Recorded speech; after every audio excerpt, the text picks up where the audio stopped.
আসসালামু আলাইকুম বন্ধুরা। আশা করছি সবাই ভালো আছেন। তো বন্ধুরা, আজকে আমি আপনাদেরকে দেখাবো কিভাবে আপনি আপনার ইমো অ্যাকাউন্টটি ডিলিট করবেন। অনেক সময় দেখা যায় আমাদের ইমো অ্যাকাউন্টটি ডিলিট করা একান্ত জরুরি হয়ে পড়ে। তো চলুন, আজ আমি আপনাদেরকে দেখিয়ে দিচ্ছি কিভাবে আপনি নিজেই আপনার ইমো অ্যাকাউন্ট খুব সহজ উপায়ে ডিলিট করতে পারেন। তো এর জন্য আপনি সর্বপ্রথম আপনার প্রোফাইল আইকনের উপরে ক্লিক করে দিবেন। ক্লিক করার পর আপনার সামনে এরকমের ইন্টারফেস শো করবে। এখন এখান থেকে আপনি সিকিউরিটি যে লেখাটি দেখতে পাচ্ছেন এটার উপরে ক্লিক করে দিবেন। ক্লিক করার পর এখন আপনার সামনে এরকমের ইন্টারফেস আসবে। এখন এখানে অ্যাকাউন্ট অ্যান্ড সিকিউরিটি নামের যে লেখাটি দেখতে পাচ্ছেন এটার উপরে ক্লিক করে দিবেন। এখন যদি নিচের দিকে লক্ষ্য করেন তাহলে এখানে ডিলিট ইমো অ্যাকাউন্ট নামে একটি লেখা দেখতে পাচ্ছেন, এটার উপরে ক্লিক করে দিবেন। ক্লিক করার পর আপনার সামনে এরকমের ইন্টারফেস শো করবে। এখন এখানে অ্যাপ্লাই টু ডিলিট নামে যে লেখাটি দেখতে পাচ্ছেন এটার উপরে ক্লিক করে দিবেন। এখন আপনার সামনে এরকমের ইন্টারফেস শো করবে।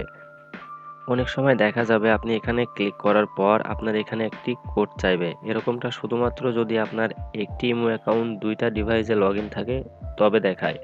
তো আপনি এখান থেকে আপনার এই ডিভাইসটি ট্রাস্টেড ডিভাইস বানিয়ে নেবেন। ডিড নট গেট কোড একটি লেখা আসবে, ওইটার উপরে ক্লিক করবেন। করার পরে ট্রাস্ট দিস ডিভাইস এরকমের একটি লেখা আসবে, আপনি ওইটাতে ক্লিক করলে আপনার এই ডিভাইসটি ট্রাস্টেড ডিভাইস হয়ে যাবে। তখন আপনার সামনে এরকমের ইন্টারফেস শো করবে।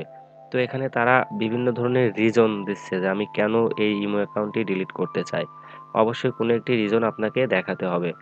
তো এখানে আমি ইনসাফিসিয়েন্ট ফোন স্টোরেজ যে লেখাটি দেখতে পাচ্ছেন আমি এটা সিলেক্ট করলাম। করার পরে এখানে তারা বলছে আপনি চাইলে আপনার স্টোরেজ ডিলিট করতে পারেন। তো আমি আমার ইমো অ্যাকাউন্টটি ডিলিট করে দিতে চাচ্ছি। তো এই জন্য আমি এখান থেকে কন্টিনিউ টু ডিলিট এই লেখাটির উপরে ক্লিক করে দিব। দেওয়ার পর এখন এখানে যেই নাম্বার দিয়ে ইমো অ্যাকাউন্টটি খোলা হয়েছে সেই নাম্বারটি দিতে বলছে। তো আমি এখানে সেই নাম্বারটি দিয়ে দিলাম। দিয়ে দেওয়ার পর এখানে উপরে ডান সাইডে একটি অ্যারো চিহ্ন দেখতে পাচ্ছেন, এটার উপরে ক্লিক করে দিবেন। ক্লিক করে দেওয়ার পরে এখানে আপনার পেজটি লোড নেবে। নেওয়ার পর আপনাকে 15 সেকেন্ড ওয়েট করতে বলবে। 15 সেকেন্ড ওয়েট করার পর আপনার এখানে যে ডিলেটের অপশনটা আছে অ্যাগ্রি অ্যান্ড ডিলেট, এটা এনাবল হয়ে যাবে। তো আমি এখানে 15 সেকেন্ড ওয়েট করছি। তো দেখতে পাচ্ছেন এখানে আমার বাটনটি চলে এসেছে। তো আমি এখান থেকে এটা এগ্রি অ্যান্ড ডিলিটই ক্লিক করে দিলাম।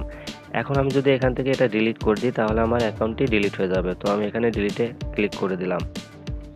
তো বন্ধুরা, দেখতে পাচ্ছেন আমার অ্যাকাউন্টটি কিন্তু সম্পূর্ণরূপে ডিলিট হয়ে গেছে এবং তারা আমাকে ইমো অ্যাকাউন্ট থেকে লগ আউট করে বের করে দিয়েছে। তো বন্ধুরা, এই ছিল আমার আজকের ভিডিও। ভিডিওটি যদি আপনাদের কাছে ভালো লাগে তাহলে একটি লাইক দিবেন। এরকম আরও ইনফরমেটিভ ভিডিও পাওয়ার জন্য আমার চ্যানেলটিকে সাবস্ক্রাইব করে পাশে থাকবেন। ধন্যবাদ।